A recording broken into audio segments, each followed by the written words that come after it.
Hello दोस्तों, welcome back my YouTube channel great education point. दोस्तों, हम संविधान एवं राज्य व्यवस्था देख ही रहे थे। ठीक है, इसके आज हम संविधान सभा के गठन की ओर बढ़ेंगे। ठीक, आज मतलब संविधान सभा का गठन देखेंगे कि कैसे कैसे इसका गठन हुआ। ठीक, तो संविधान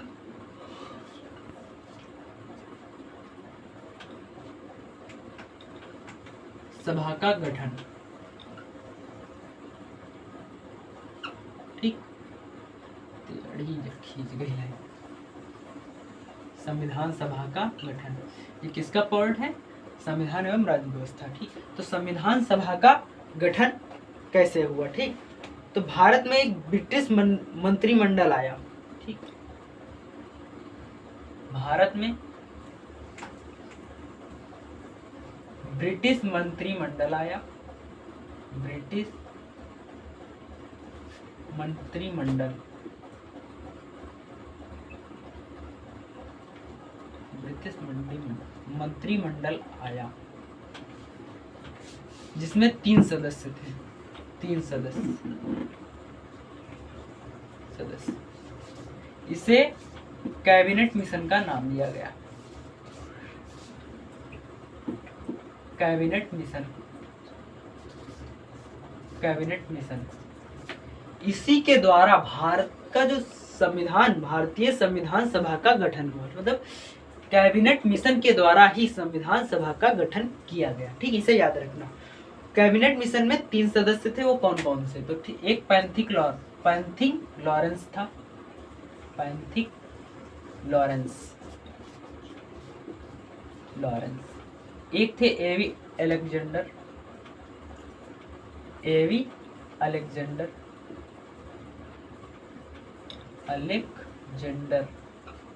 ठीक, एक थे एवी अलेक्जेंडर और स्टेफोर्ड क्रिप्स।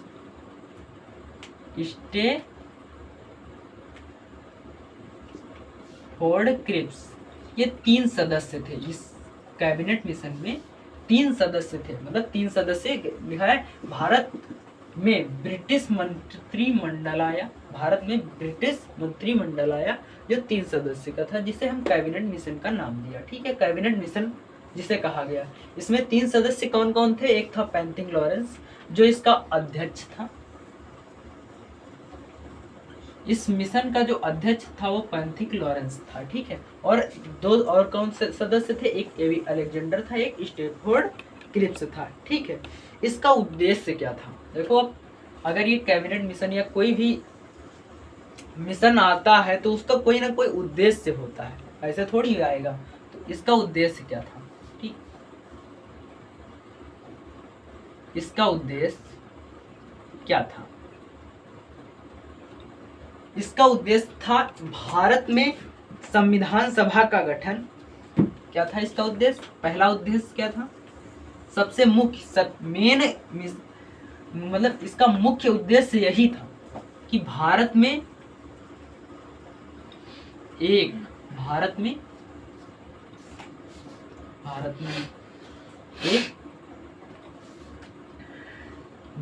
संविधान सभा का गठन।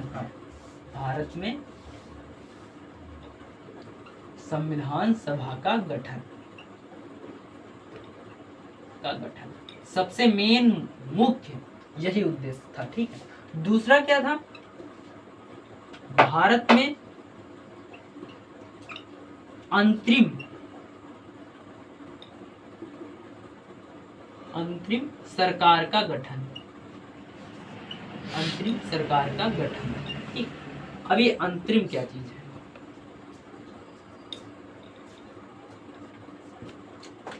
एक तो समझ में आ रहा कि हाँ, भारत में संविधान सभा का गठन। ठीक है, लेकिन ये भारत में अंतरिम सरकार का गठन। अंतरिम का मतलब समझते हो? अंतरिम का मतलब होता है क्षणिक। इंटरिम, क्षणिक मतलब क्षणिक सरकार का गठन। क्षणिक मतलब थोड़े समय के लिए सरकार।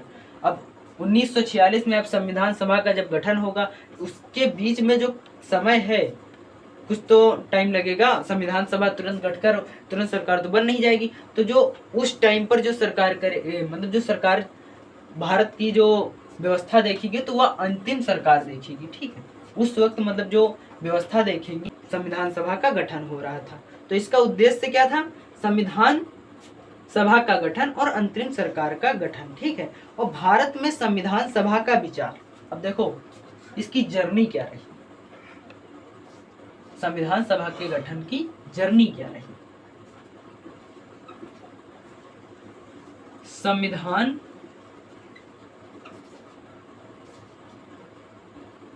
सभा के गठन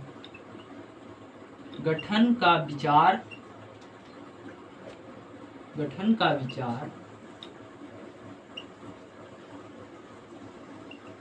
सबसे पहले किसने दिया, ठीक है।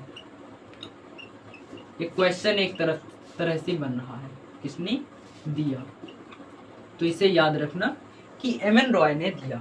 संविधान सभा के गठन का विचार सबसे पहले किसने दिया? 1934 में एम.एन. रॉय ने, ठीक है, याद रखना इसे, एम.एन. रॉय। तो क्या क्वेश्चन बन सकता है कि संविधान सभा के गठन का विचार सबसे पहले कब दिया गया? तो 1934 ईस्वी में दिया गया, ठीक है। किसने दिया? तो एम.एन. रॉय ने दिया, मानवेंद्र सिंह रॉय, मानवेंद्र नाथ रॉय, ठीक है, मानवेंद्र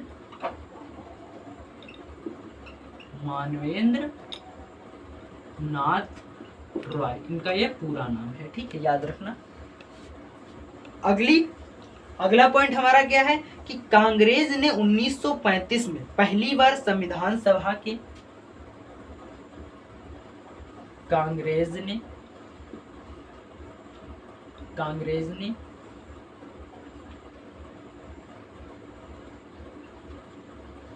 पहली बार संविधान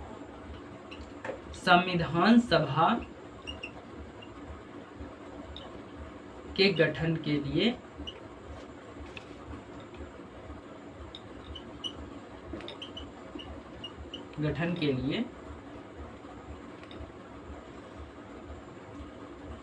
के लिए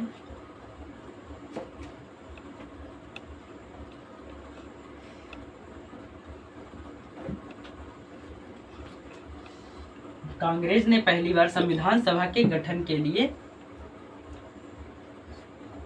मांग की, संविधान सभा की मांग की, संविधान सभा के गठन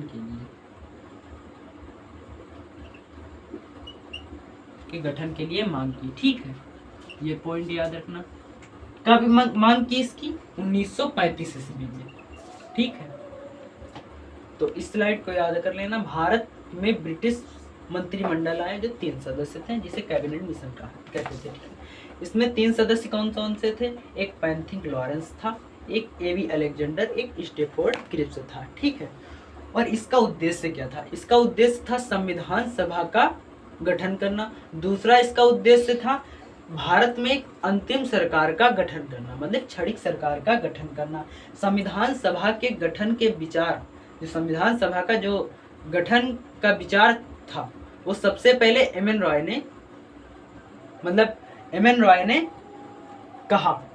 संविधान सभा के गठन का विचार सबसे पहले किसने दिया? तो एम.एन. रॉय ने, मानवेंद्र नाथ रॉय ने। और कांग्रेस ने पहली बार संविधान सभा के गठन के लिए मांग की 1935 ईस्वी में, ठीक। अब आगे चलते हैं।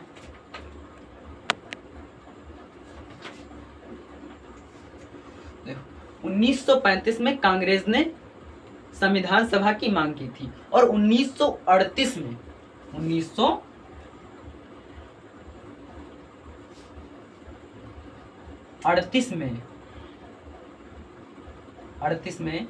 कांग्रेस ने संविधान सभा की मांग को फिर से दोहराया। कांग्रेस ने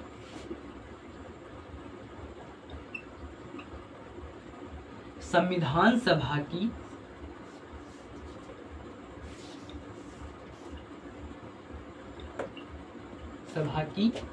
मांग को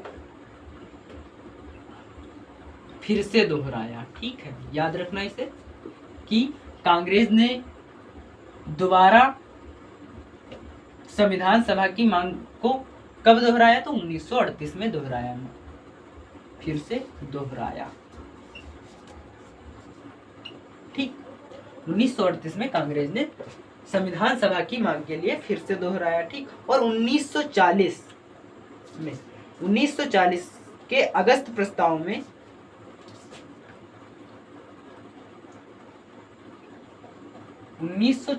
के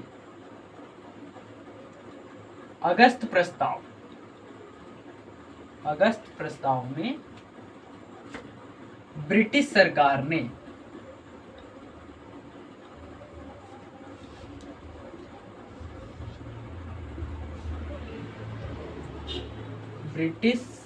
ने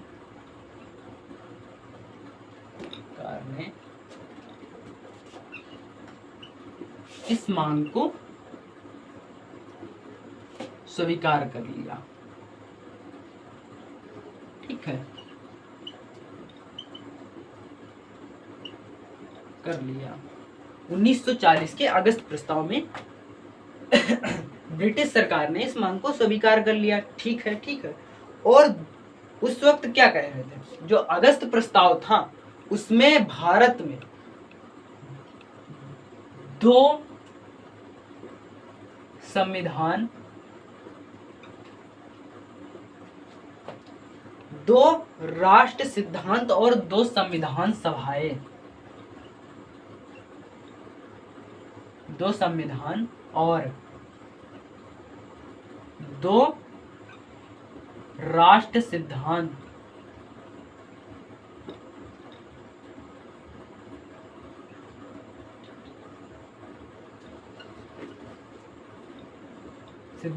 की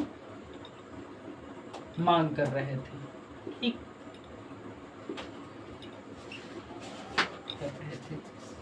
जिसे कैबिनेट मिशन ने मना कर दिया। ठीक है, इसे कैबिनेट मिशन ने मना कर दिया कि जो दो संविधान सभा और दो राष्ट्र सिद्धांत था उसे कैबिनेट मिशन ने मना कर दिया। याद रखना इसे, कैबिनेट मिशन ने मना कर दिया।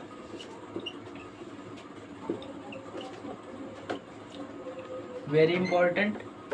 ठीक, अगला पॉइंट क्या था हमारा कि कैबिनेट मिशन की संविधान सभा निर्माण के बिंदु। ठीक है, जो कैबिनेट मिशन द्वारा जो संविधान सभा का निर्माण हुआ उसके बिंदु क्या थे। ठीक, अब इसके कुछ मेन पॉइंट थे, इन्हें याद रखना। ठीक है, कौन से थे।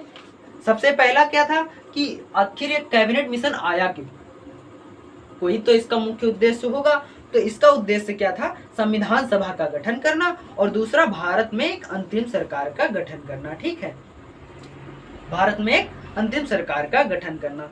दूसरा इसका मुख्य पॉइंट था कि मतलब भारत में जो संविधान सभा का गठन, जो संविधान सभा का गठन है उसका सबसे पहले विचार किसने दिया या उस पर विचार किसने किया सबसे पहले, तो वो कौन थे, एम.एन. रॉय। 1934 में सबसे पहले विचार करने के लिए कहा या विचार किया एम.एन. रॉय, मानवेंद्र नाथ रॉय ने किया 1934 ईस्वी में।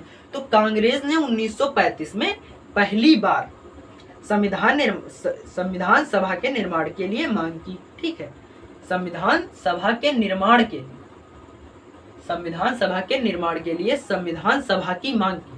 ठीक, वहां पे शायद थोड़ा अलग वो लिख गया होगा, लेकिन यहाँ पर तुम राइट कर लेना कि संविधान सभा के निर्माण के लिए या संविधान निर्माण के लिए संविधान सभा की मांग की। ठीक है, और 1938 में इस मांग को फिर से दोहराया 1938 में, और 1940 के अगस्त प्रस्ताव में इस मांग को स्वीकार कर लिया गया। ठीक है, जो कि यहाँ पर लिखा है कि जो 1940 के अगस्त प्रस्ताव था, यहाँ पर थोड़ा अलग ही लिखा, 1940 के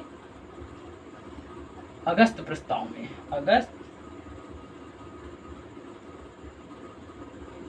अगस्त प्रस्ताव में ब्रिटिश सरकार ने इस मांग को पूरी कर लिया। ठीक है, इसे याद रखना। और जो अगस्त प्रस्ताव था उसमें क्या था कि दो संविधान सभाएं और दो राष्ट्र सिद्धांत की मांग कर रहे थे भारतीय, तो इसे कैबिनेट मिशन ने मना कर दिया कि ये नहीं हो सकता है। ठीक है, अब क्या देखना है हमें, कैबिनेट मिशन की संविधान सभा निर्माण के बिंदु। कैबिनेट मिशन द्वारा संविधान सभा के निर्माण के बिंदु। ठीक,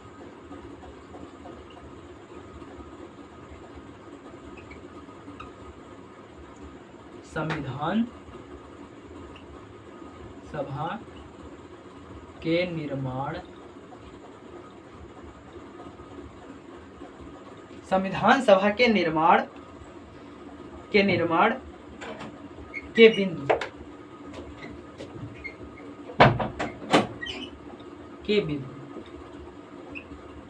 ठीक। अब निर्माण कौन करेगा? निर्माण कैबिनेट मिशन करेगा। ठीक है,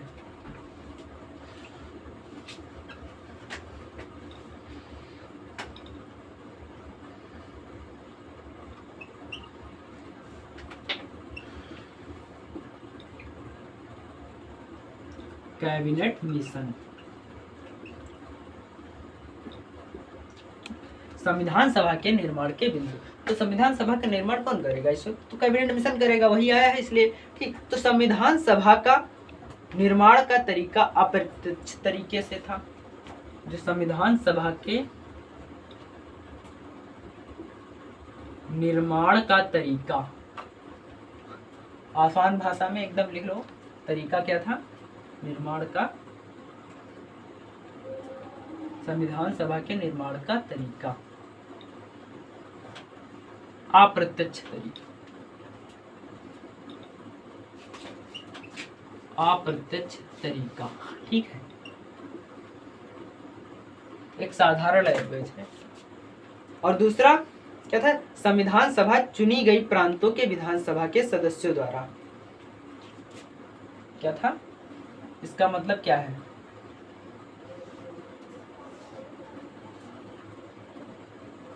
अप्रत्यक्ष तरीके का मतलब क्या है? संविधान सभा चुनी गई प्रांतों के विधान सदस्यों के द्वारा,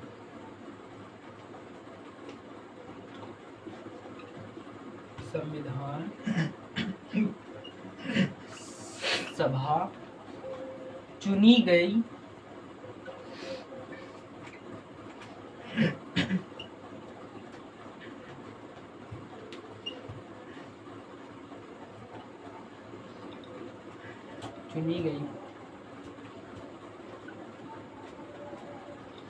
प्रांतों के सदस्यों द्वारा।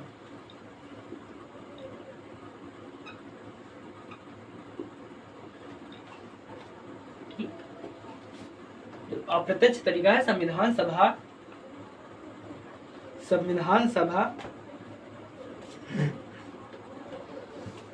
चुनी गई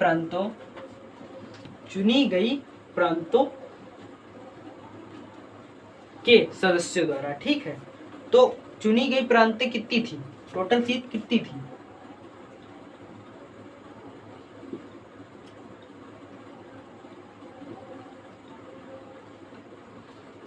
टोटल सीट कितनी थी? 389। ठीक, 389 सीटें थी। ये संपूर्ण भारत में थी।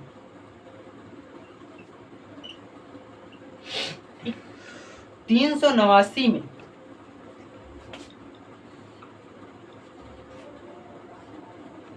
389 में प्रांत थे, मतलब राज्य थे। प्रांत। दूसरी थी गवर्नर के द्वारा शासित क्षेत्र। गवर्नर के द्वारा शासित क्षेत्र मतलब कौन से हो जाते थे? जैसे आज यूटी, केंद्र शासित प्रदेश, गवर्नर द्वारा शासित प्रदेश। ठीक है, और वो थी रियासतें, जिस पर राजाओं का कब्जा होता था, रियासत। ठीक, प्रांत कितने थे? यानी कि राज्य 292 थे। ठीक, याद रखना इसे। 4 गवर्नर द्वारा शासित थी और 93 रियासतें थी। ठीक, देखो संविधान सभा के अप्रत्यक्ष तरीका था। संविधान सभा चुनी गई प्रांतों के सदस्यों द्वारा, ठीक होगा। और इसमें टोटल सीटें कितनी थी? 389 संपूर्ण भारत में, ठीक 389 सीटें थी, जिसमें प्रांत थे 292, गवर्नर द्वारा शासित प्रदेश 4 थे और रियासतें 93 थी। इन्हें इन जो 2 सीटें थी इन्हें ब्रिटिश भारत कहा जाता था, मतलब 296 सीटों को ब्रिटिश भारत, ठीक। इसे याद रखना। अब आगे चलते हैं क्योंकि अब नीचे बोर्ड में जगह नहीं बची है। अपने इस स्ट्रक्चर के साथ चलेंगे।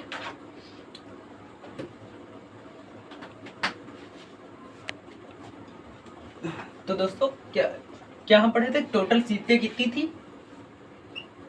389, ठीक है 389। ये पूरे भारत में थी, संपूर्ण भारत की सीटें हैं, ठीक। उधर देख लिए हैं लेकिन इधर यहाँ पर देख लेंगे फिर से तो कंफर्म हो जाएगा। जिसमें प्रांत थे 292, प्रांत थे 292 और गवर्नर द्वारा शासित प्रदेश, शासित प्रांत या शासित प्रदेश 4 थे, ठीक। कितने थे? 4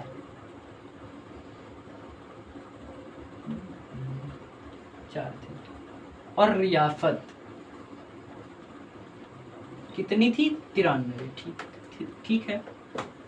इन दोनों को ब्रिटिश भारत कहा जाता था, मतलब इन्हें एक कर दो, मर्ज कर दो। 296 सीटों को हम ब्रिटिश भारत कहते थे, ब्रिटिश भारत, ठीक है। याद रखना इतना। अप्रत्यक्ष चुनाव से चुनी गई, ये अप्रत्यक्ष चुनाव से चुनी गई। देखो ये जो 296 सीटें थी, अब ये दोनों कितनी हो गई? 296 सीटें, 296 सीटें अप्रत्यक्ष चुनाव द्वारा चुनी गई, ठीक। याद रखना इसे। कितनी सीटें अप्रत्यक्ष चुनाव द्वारा चुनी गई? 296। और जो राजा थे, मतलब जो रियासतें थे, उन्हें मनोनीत का अधिकार दिया, ठीक है। राजा जो थे, मतलब रियासतों को मनोनीत, राजाओं को मनोनीत का अधिकार दिया।